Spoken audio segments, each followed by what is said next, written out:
Iya di Gaza ada tuh. Saya mempelajari Israel dari semua dimensinya, sejarah, budaya, politik, sosial, ekonomi, finansial, militer, sampai bahasa Ibrani, anime, dabir, avrit of meot. Saya bisa bahasa Ibrani sekarang gara-gara saya belajar sana ya. Tapi saya pastikan ini ijazah saya asli ya. Jangan.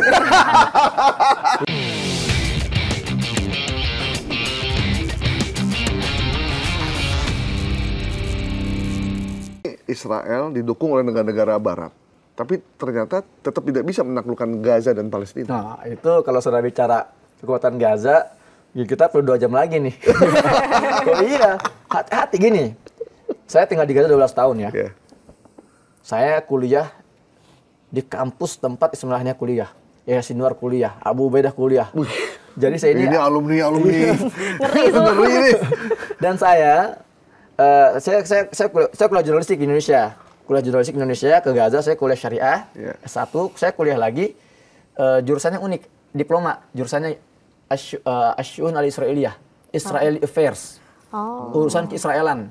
Jadi di Gaza ada tuh. Saya mempelajari Israel dari semua dimensinya, sejarah, budaya, politik, sosial, ekonomi, finansial, militer, sampai bahasa Ibrani, anime, dabir, avrit of meot. Saya bisa bahasa Ibrani sekarang gara-gara saya belajar sana ya. Tapi saya pastikan ini ijazah saya asli ya. Jangan. Iya. Ya karena kan Gaza lagi runtuh, jadi ijazahnya nggak bisa dicetak, Bang. Itu masalahnya. Tapi jangan tanya ke mana ijazahnya gitu kan. Karena sudah tertimbun dengan reruntuhan. Tapi saya sudah tarik lagi yang online ada. Oh ada yang online-nya. Iya, itu penting tuh. Om Roy Suryo jangan nyerang saya gitu. Karena kalau nanti Abang jadi presiden kan KPU minta. Intinya gini. Jadi gini. Seru juga nih orangnya. Ternyata. Tadi apa tanya jadi? Nah, itu yang soal Gaza kenapa tidak runtuh? Kekuatannya. Kenapa ke Gaza sekuat itu? Ini sesuatu yang tidak bisa ditafsirkan dengan logika. Makanya 2021 itu pernah ada seorang sosok yang dianggap ustadz besar. Dia ngomong gini di podium. Hamas itu kan kelompok kecil, organisasi kecil. Masih nggak bisa dihabisi oleh Israel yang memiliki semua persenjataan dan teknologi.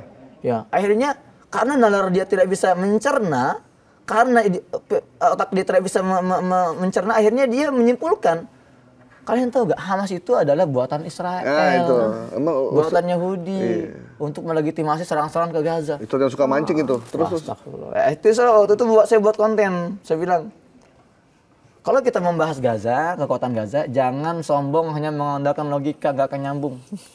Kalau kita mau menganalisa kekuatan Gaza, jangan angkuh hanya mengandalkan rasionalitas kita, nggak akan nyampe. Tapi coba lihat dari kacamata Al-Quran dan hadis. Karena mereka itu orang yang dekat dengan Al-Quran. Dan memang ini keajaiban abad ini loh. 2 tahun mereka setelah, jangan lupa mereka itu diserang itu setelah diblokade belasan tahun loh. Sudah dilemahkan selama belasan tahun, dibuat lapar, perang 2 tahun, nggak selesai, nggak kalah, nggak habis. Dan luar biasa. Dalam manajemen konflik seperti ini ya, dalam istilahnya ilmu peperangan seperti ini, menang kalah itu kan, itu namanya apa istilahnya itu, lawan kata absolut, apa sih lawan kata absolut? Absolut kan pasti ya. Menang itu relatif. Relatif. Saya kelamaan di Gaza gini saya. Hilang, banyak ya kata-kata hilang dari kepala saya itu. Jadi menang itu kan relatif ya. Setelah kehancuran habis-habisan Gaza, apakah dikatakan kalah ujungnya? Menang kalah itu dalam ilmu perang itu tergantung pertama lihat kekuatan dari masing-masing kubu.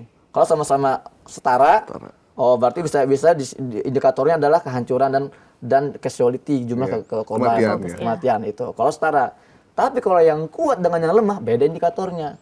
Yang kuat ini dikatakan menang kalau dia berhasil memusnahkan si yang lemah, mengontrol penuh, ya, dan mengakhiri perang tanpa ada tuntutan apa-apa. Gitu lah. Itu indikasi kemenangan buat si kuat. Indikasi kemenangan buat si lemah bukan untuk mengalahkan si kuat, tapi bertahan. Kekuatan lemah kalau dia bertahan dalam perang melawan yang kuat, itu dia dikatakan menang. Apalagi gerakan perlawanan di Gaza ini tidak hanya bertahan, tapi dia memaksa si kuat untuk ikut berunding di atas meja perundingan dan memaksa mereka untuk menyetujui tuntutan si kecil ini. Lemah ini. Bang, kurang sekali. Kenapa banyak fitnah-fitnah yang terjadi tentang Gaza, tentang Hamas, yang justru dilakukan oleh orang-orang Indonesia yang kita pikir dia seorang ustadz? Kenapa itu terjadi? Ya. Kenapa pemahamannya kok seperti itu gitu. Jadi gini, dalam konteks perang dan genosida, ya,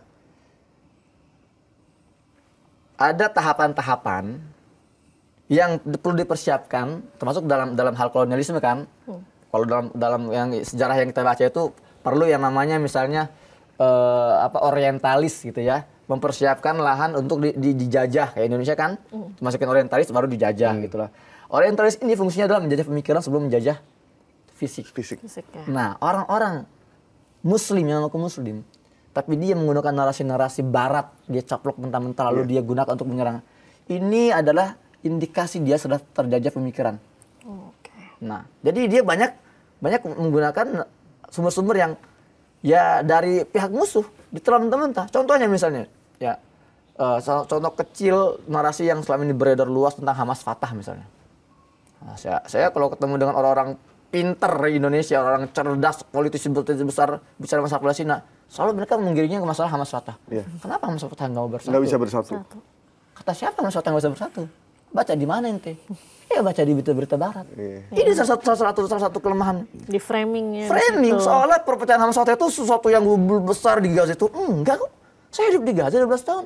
Teman-teman saya orang Hamas, orang Fatah. Kita sholat bareng di masjid yang sama. Kita belanja bareng di pasar yang sama. Kita main futsal di lapangan yang sama. Hamas Fatah. Bahkan 2012 saya jadi saksi mata. Saya hadir diundang ke rumahnya Ismail Haniyah. Petinggi-petinggi Hamas menyambut delegasi dari tepi barat petinggi Fatah. Bertemu mereka, bersalaman, berpelukan, fakta rekonsiliasi. Kemudian mereka melebur. Tapi hal ini kan nggak diberitakan oleh. Kalau saya sih lebih percaya abang ini 12 tahun di Gaza dibanding Ustadz yang bacanya media sosial. Media Dan sosialnya nggak jelas lagi. langsung di sana Nggak juga. langsung. Ya. Bang, Mas. ini waktunya mepet ternyata ya. Aduh. Aku terakhir ya. Ya, Boleh ya? di antara saya satu ya. Ini karena nih produser udah ngasih kode nih. Kode gini. Mau ngajak makan. Nih Mas Hussein. Masih ada part 2 kayaknya ya. Masih harus ada part 2 sama Mas Hussein. Apa nih yang jadi harapan Mas Hussein untuk keberlanjutan aksi-aksi seperti Global Sumut Flotilla ini akan ada lagi nggak rencananya? Berangkat lagi nggak nih? Ya, belajar dari ketika kita di atas Laut Mediterania, itu kan gelombang demi gelombang terus menerpa. Gerakannya pun harus bergelombang-gelombang. First wave, second wave. Dan bagi kami, ya gerakan ini gerakan short term. Ini gerakan jangka pendek untuk menjaga kewarasan kita aja lah gitu loh. Yeah. Tapi saya selalu katakan, stop, berhentilah bereaksi emosional, mulailah beraksi strategis. Ini perjuangan jangka panjang nih. Ya, kita akan gunakan seluruh cara melalui seluruh medan. Dan ingat kalau kita bicara Palestina, paling tidak kita harus melihat kita sebagai 3 sosok. 1, sosok manusia. Di mana ketidakadilan sedang dipertontonkan di depan mata kita sebagai manusia. Saya punya fitrah, namanya rasa kemanusiaan. Kalau saya nggak bergerak, maka pertanyakan lagi kemanusiaan saya. Jangan saya sudah tidak lagi manusia gitu kan. Sebagai manusia. Fungsi kedua, kita sebagai warga negara Indonesia. Gerakan-gerakan seperti ini, itu adalah cara kita menjalankan visi misi konstitusi kita. Jangan berhenti, nggak boleh berhenti kita. Kalau kita berhenti, kita membiarkan Palestina dijajah, kita sudah mengkhianati konstitusi kita. Pengkhianat kita itu. Pembukaan UUD Dasar 45 itu, Undang-Undang Dasar 45 jelas tuh. Makanya saya bayangin kalau sekarang Pak Bung Karno masih hidup, Bung Hatta masih hidup, itu kecewanya sama kita luar biasa itu. Kecewa sekali itu. Maka tugas saya ini adalah menjaga agar mereka nggak kecewa gitu loh. Jangan sampai kuburannya bergerak-gerak gitu karena Syahrir, Bung Karno, Hatta dan lain-lainnya itu. Nah, Orang-orang itu yang hebat kedua. itu. Yang ketiga, saya sebagai seorang muslim, wah ini lebih kuat lagi motivasinya. Indonesia negara muslim terbesar, penganut mazhab Syafi'i. Syafi'i orang mana? Imam Syafi'i itu orang Gaza. Orang lahir di Palestina. Gaza. Gitu loh. Jadi ini ada combo namanya. Combo motivasi buat saya. Yang combo lagi, yang gede banget ya. Iya, makanya kebangetan kalau saya harus berhenti. Kebangetan kalau kita nggak melanjutkan Global Sumut Flotilla. Ya.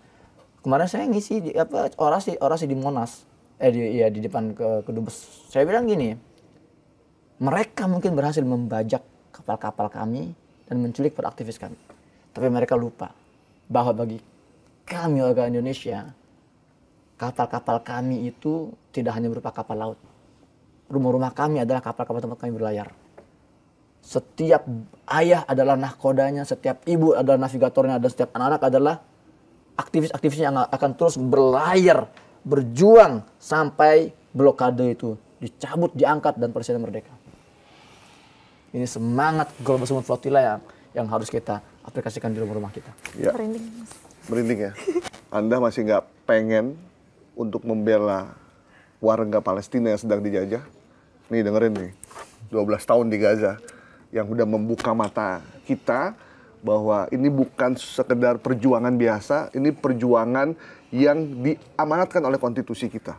Bukan itu yang paling soal teritorial bukan aja, soal tapi teritorial, soal bukan soal kemanusiaan ya, macam-macam. Kalau orang-orang Barat saja, orang-orang Amerika Latin bisa berjuang sebegitunya, apalagi kita. Macamnya Syafi'i ternyata ya, Indonesia, dan ternyata dia orang Palestina. Orang Gaza. Orang Gaza. Bang Hussein, kita mesti lanjut dengan part 2. Saya kira ini masih mukadimah ini. Pengennya sih begitu. Cuman waktunya nih kita Ya.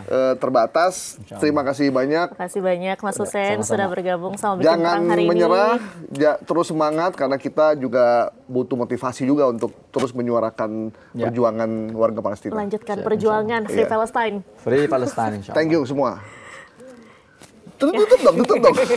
Ya itu tadi kita sudah berbincang-bincang sama Mas Hussein Gaza. Tentunya kita terus berharap bahwa kemerdekaan di Palestina ini bisa segera terwujud, gencatan senjata juga bisa segera diwujudkan gitu ya Mas Gaib ya. Ya. Dan saya Diandra Mukni, Saya pamit undur Gaib Sigit. diri. Bye-bye semua. Bye-bye semuanya. Assalamualaikum.